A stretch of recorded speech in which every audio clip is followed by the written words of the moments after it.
Every year, hundreds of people disappear under strange circumstances in the forests, national parks, mountains, or rivers. Some of these disappearances are so mysterious and difficult to explain that it's hard to believe them. Former police officer David Paulides became so interested in such cases that he even published several books, which he called Missing 411. David says that these disappearances are too mysterious to be explained by conventional methods, and some of these cases can be considered paranormal. Welcome to the channel of Interesting Documentary, where today I will tell you about several mysterious disappearances. If you want more similar content, don't forget to subscribe to our YouTube channel and leave the keyword "want." And now, enjoy watching. Keith Parkins, spring 1952. 2-year-old Keith was playing with his brothers outside of his grandfather's home in Oregon, which ran far in the forest. At one point, all the children were invited to eat, but there was no sign of Keith. So the family members rushed to look for him, but when they did not find anything, they turned to the officials and a large-scale search operation was launched. About 6 kilometers from the grandfather's home, they found footprints that could have belonged to a 2-year-old boy. They followed these footprints for several kilometers until they finally disappeared. But when the next day of searching came, they finally found Keith. He was about 20 kilometers away from where he was last seen. To everyone's surprise, he managed to survive the cold night even with little clothing. What surprised the rescuers the moment he was found was he was lying between the roots of a tree face to the ground, and his neatly placed jacket and hat were laying on the sides. His face was scratched. When they asked what happened to him, he replied that he was scratched by a cat. To be honest, that was the only thing he kept saying. "I got scratched by a cat." It is incomprehensible how a 2-year-old boy within about 20 hours was able to cover a distance of 20 kilometers alone. After some time, an experiment was conducted to try to cover the distance, and the conclusion was reached that it is impossible for a 2-year-old to cover a distance of 20 kilometers at night in the forest. Even for adults, it would be quite difficult to do this, but somehow he succeeded. Maybe someone helped him. Over the years, Keith has been asked how he did it, but he remembers absolutely nothing from that mysterious night. April 1971. Ron Moorhead was invited by several of his friends to go for a deer hunting. They all set out to remote campsites in the Sierra Mountains, where only a few people knew about. When Ron got there with the other hunters, he really liked it there. The place was perfect for deer hunters. There were plenty of them. The only downside of this place was the large population of bears, but they didn't let go of their weapons and they built a shed out of wood log. The walls would be a real challenge for the bears.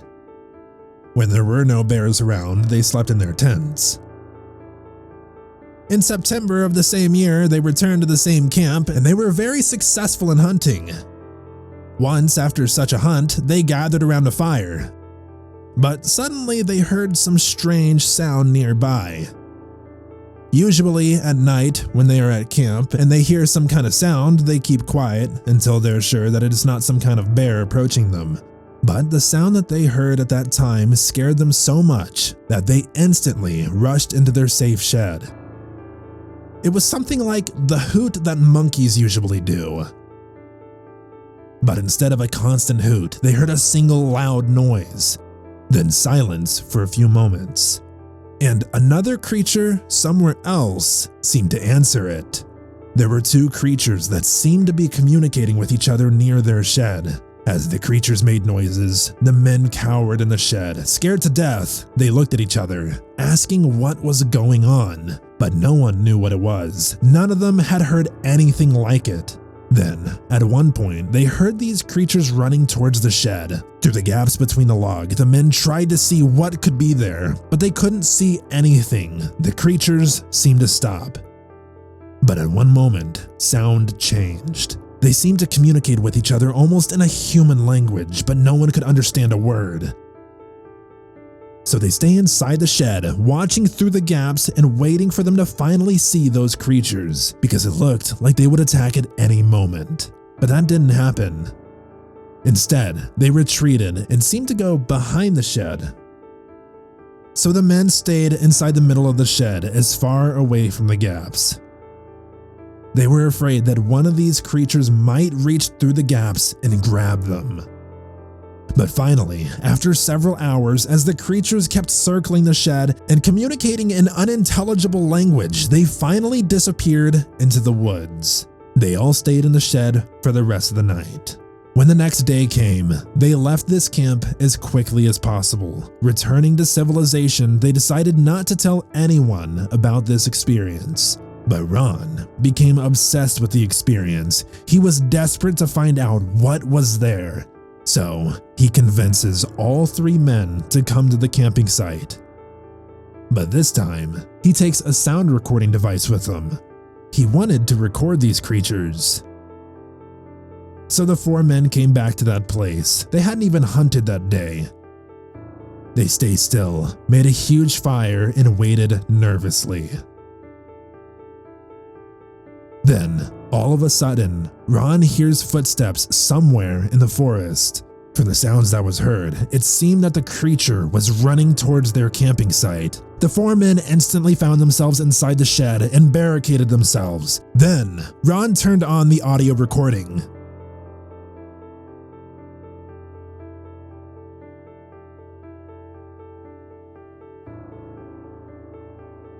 After this incident, Ron stopped hunting on this campsite.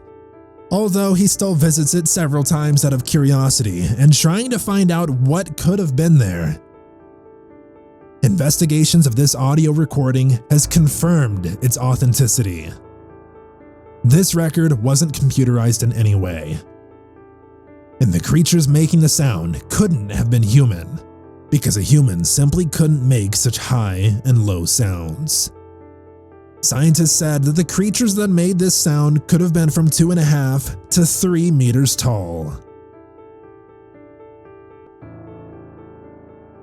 June 13th, 1969.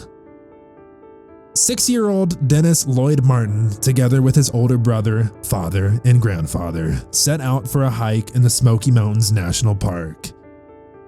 It was Father's Day, and this hike became a family tradition. The first day went smoothly. 6-year-old Dennis was not far behind the much more experienced hikers. On the second day, they decided to go to Spencefield Upland Meadow located in the western part of the mountains. This place was very popular for pictures. While they were in Spencefield, they stayed at a campsite in which the whole family has been to many times. A man introduces himself to Dennis's father. He sees how Dennis is playing with his brother and asked him if he didn't mind his 2 boys, who were about the same age, would join his children. After some time, the boys hatched a plan to hide from their parents. Dennis's father watched as the boys ran into the forest and hid.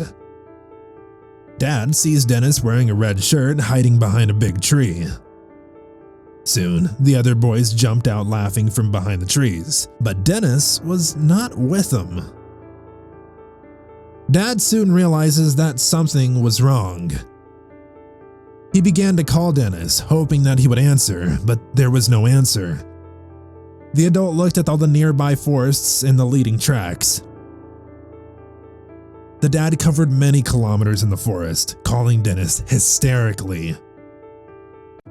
With no radios or any other way to communicate with the outside world, they came up with a plan.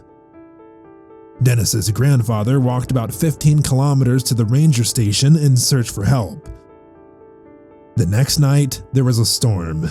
It rained so much that it washed away all Dennis's footprints. The next day, at 5 o'clock in the morning, the search for the boy was started. The National Park Service assembled a team of 30 people. With the joining of volunteers, the search group increased to 240 people.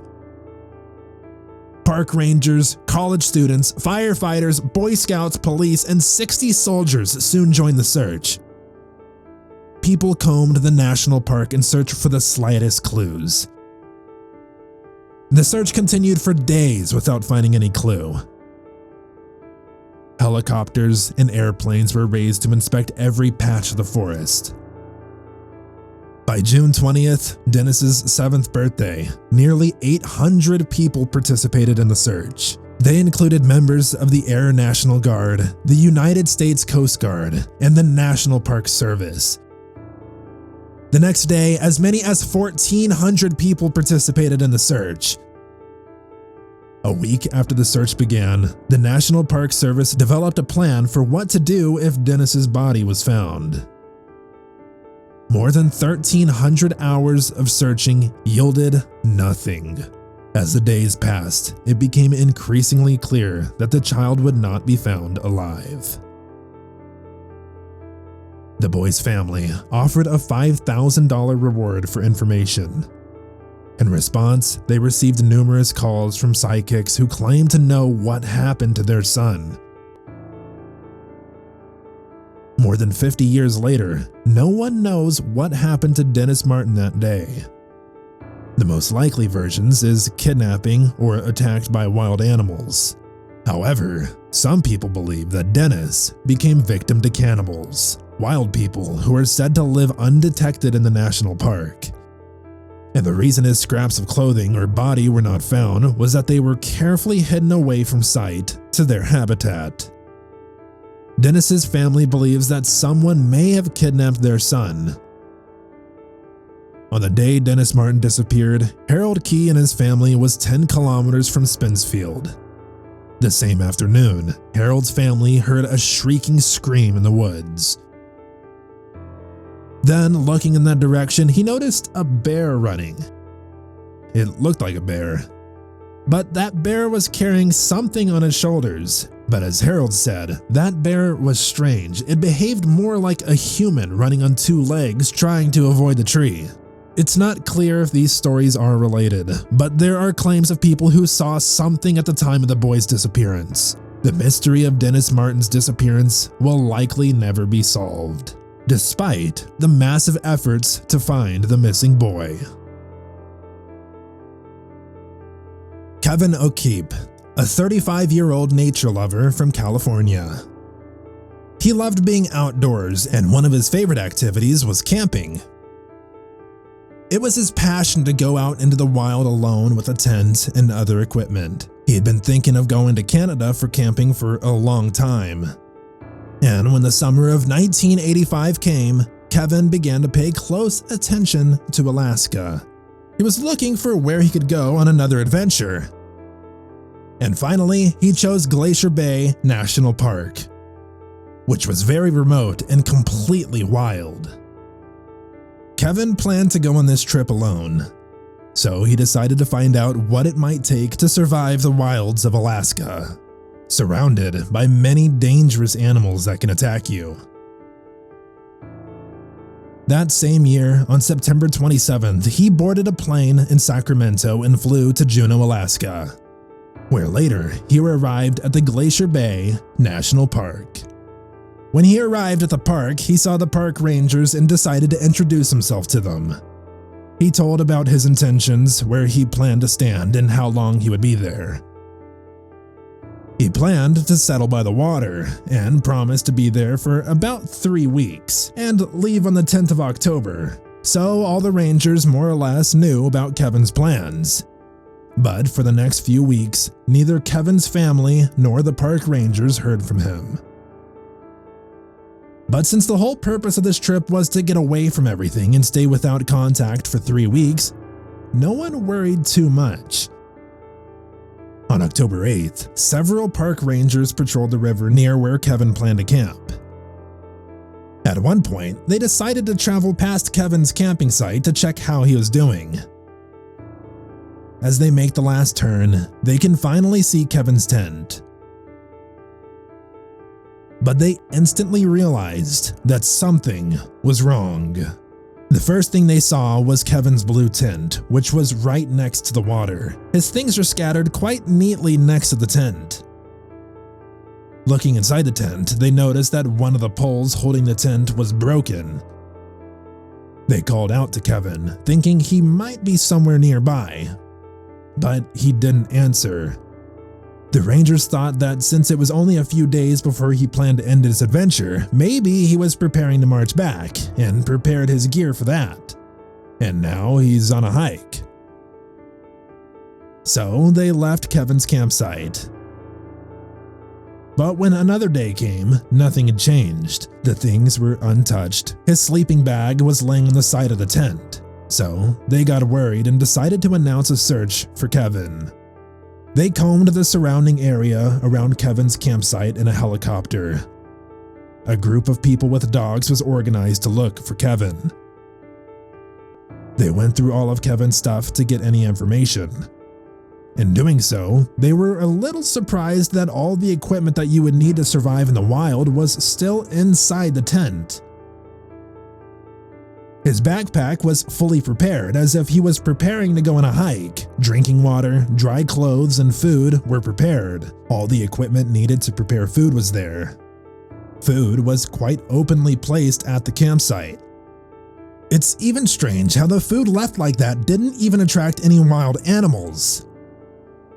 While combing the area with dogs, about a kilometer from the camping site, Kevin's shoe, gloves, and hat were found.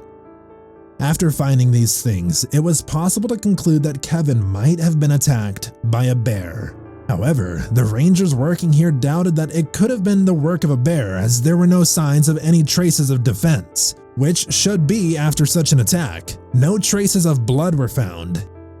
If an animal walked into the camping site and came upon Kevin, they would have most likely eaten the food. During the investigation, the park rangers were surprised that no wild animals visited the campsite. It was simply incomprehensible. It seemed as if they specifically avoided this place. The investigators asked Kevin's parents if there was no sign that he might want to take his own life. But they said he was always opportunistic and very excited about this trip, and even shared his future plans with them. After a few days, the search operation was called off after not finding even the slightest hint of what might have happened to Kevin. Knowing that all of Kevin's equipment was left in the campsite meant he wasn't going on the hike he was planning, because going into the dangerous forest of Alaska would be deadly without this equipment. Kevin was probably at the campsite when something terrible happened to him. But it is known that it was not an animal attack, because there's no evidence of a fight for life, and the animals avoided visiting here. So, if it's not an animal attack, what could it have been? How his broken tent ended up beside the water? His few things were found a kilometer away from the campsite, and where is Kevin himself? What do you think about these mysterious disappearances in the woods? You can leave your opinion in the comments section. And now, thank you for watching, and see you in the next video of the interesting documentary.